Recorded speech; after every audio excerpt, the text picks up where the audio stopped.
Nestled in the Caucasus Mountains lies the Dadivank Monastery, a site of profound significance to Armenian Christians for over a millennia. This architectural marvel, with its intricate carvings and centuries-old frescoes, has stood as a testament to Armenian heritage and faith. Recently, Dadivank was handed over to the Udi community by Azerbaijani authorities, a move touted as an act of religious tolerance. But as with many things in this region, the situation is far more complicated and reeks of something far more insidious: educide, the deliberate and systematic destruction of a culture's educational resources, often with the aim of erasing its historical narrative. Now, before you think educide, that sounds like something a Bond villain would say while stroking a hairless cat.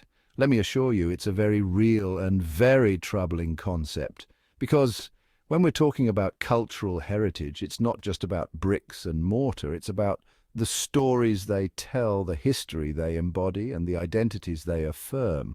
And when those stories are silenced, when that history is rewritten, it's not just an attack on the past, it's a manipulation of the present and a very deliberate attempt to control the future. So, over the next few minutes, we're going to unpack the complex situations surrounding Dadivank Monastery, explore the concept of educide, and examine why the protection of cultural heritage matters, not just for Armenians, not just for Azerbaijanis, but for all of us.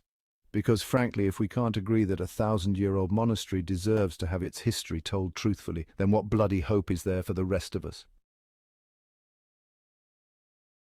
Let's start with a history lesson, because context, much like a decent pair of Spanx, can make everything a lot less messy. For centuries, the Dadivank Monastery served as a vital center of Armenian religious and cultural life. We're talking about a place that housed a prominent theological seminary, where generations of scholars and scribes produced countless manuscripts and illuminated texts, contributing significantly to the development of Armenian literature and thought. I mean, have you seen the craftsmanship on these manuscripts?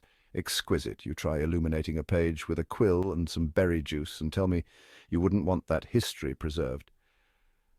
And it's not just about the books. Dadivank also boasts stunning examples of Armenian architecture, with its distinctive dome, intricate khachkars, those uniquely carved memorial stones, and elaborate frescoes depicting scenes from the Bible and Armenian history. These aren't just pretty pictures, people, they're visual narratives, stories passed down through generations, a testament to the enduring spirit of a people. So, yeah, Dadivank is kind of a big deal. It's a beacon of Armenian heritage, a testament to their resilience and a place of deep spiritual significance. To reduce it to simply a collection of old stones is like saying the Mona Lisa is just a woman with questionable eyebrows. It misses the point entirely. Now, Dadivank isn't just plopped down in the middle of nowhere. It's located in a region called Karvachar, which, geographically speaking, is a bit like that friend who can never seem to decide which group to sit with at lunch. Historically part of the Artsakh region, it's been controlled by Armenia since the early 90s, a result of, let's just say, a very messy breakup between Armenia and Azerbaijan. This region has been a focal point of conflict for, well, far too long. We're talking decades of territorial disputes, political tensions, and yes, even armed conflict. And as we all know, when geopolitical tensions start bubbling over, cultural heritage often ends up as collateral damage. So, when Azerbaijan regained control of Karvachar in 2020, there were, understandably, concerns about the fate of Dadivank and other Armenian cultural sites in the region. Because, let's be honest, history has taught us that when regimes change, cultural monuments often become pawns in a very cynical game of political chess. Now, on the surface, the handover of Dadivank to the Udi community seems, well, almost cordial.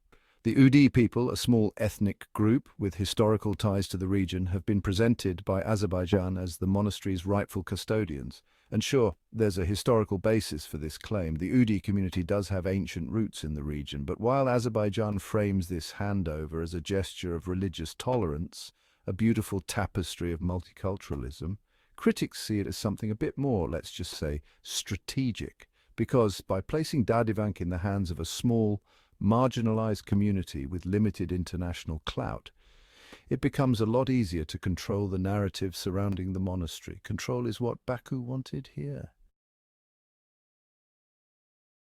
Unsurprisingly, this handover hasn't exactly been met with universal applause. Armenian groups, And frankly, anyone with a functioning bullshit detector have voiced serious concerns about the potential for historical revisionism and the erasure of Armenian cultural heritage. We're talking about reports of Armenian inscriptions being removed from the monastery walls, alterations to its architectural features, and restrictions placed on Armenian pilgrims wishing to visit the site. Now, Azerbaijan has denied these allegations, but let's just say their track record on these matters isn't exactly spotless. International organizations, those bastions of diplomacy and tact, have also expressed concerns, urging Azerbaijan to ensure the preservation of Dadivank's Armenian heritage. But let's be honest, urging a nation-state to do something is about as effective as asking a toddler to please refrain from smearing yogurt on the furniture. It might work, but more often than not, you're left with a sticky mess. Chapter 5. Educide, Erasing History One Stone at a Time. And this, my friends, is where we circle back to our friend Educide. Because what's happening at Dadivank isn't just about one monastery. It's about a much larger, much more insidious attempt to rewrite history, to erase the cultural memory of a people, and to control the narrative for generations to come. Educide is the systematic destruction of a culture's educational resources, and it can take many forms: the destruction of books, the suppression of languages, the rewriting of textbooks, and yes, the alteration and appropriation of cultural and religious sites. It's about cutting a people off from their past, from their heritage, from the very things that give them a sense of identity and belonging. And when you erase a people's history, you make it much easier to control their present and dictate their future. It's a tactic as old as time itself, and it's as effective as it is insidious. Chapter 6. A not-so-exclusive club, other sites facing the same fate. Now, before you think this is just an isolated incident, a Caucasus quirk, let me assure you Dadivank is sadly not alone. From the Buddhas of Bamiyan in Afghanistan, destroyed by the Taliban in 2001, to the ancient city of Palmyra in Syria, ravaged by ISIS in 2015, we've seen time and time again how cultural heritage becomes a casualty of conflict and ideology. And it's not just happening in far-off lands. Remember those Confederate statues that caused such a stir a few years back? That, my friends, was a debate about educide playing out in real time. Who gets to decide which stories are told, which histories are remembered, and whose voices are amplified? These aren't just academic questions. They have real-world implications, because when we allow history to be rewritten, when we turn a blind eye to cultural erasure, we become complicit in a cycle of ignorance and intolerance. Chapter 7. The Long Game. Why this matters for all of us. So what's the long-term impact of all of this? Well, when we allow cultural heritage to be destroyed, whether it's through outright demolition or a more subtle campaign of educide, we lose something incredibly precious. We lose a piece of ourselves. Because history, much like a drunken karaoke session, is something we should learn from, not try to erase. And when we silence the voices of the past, we diminish our own understanding of the present and our ability to build a better future. Protecting cultural heritage, whether it's a 1,000-year-old monastery in the Caucasus or a statue in your local park, is not about clinging to the past. It's about understanding who we are, where we came from, and what values we want to carry forward. It's about recognizing the richness and diversity of human experience and acknowledging that our shared history is a tapestry woven from countless threads. Outro: preserving our past, protecting our future.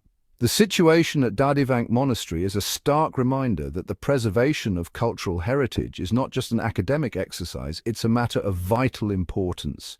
Because when we allow cultural sites to be destroyed, altered, or appropriated for political gain, we don't just lose a piece of history, we lose a piece of ourselves. We lose the stories that connect us to the past, to each other, and to the values that shape our present. International organizations like UNESCO have a crucial role to play in monitoring these sites, advocating for their protection and holding those who would seek to harm them accountable. But it's not just up to them. We all have a responsibility to stay informed, to speak out against cultural erasure, and to support organizations working tirelessly to preserve our shared heritage. Because protecting cultural heritage is not about clinging to the past, it's about safeguarding our collective memory. promoting understanding and building a future where diversity is celebrated, not erased.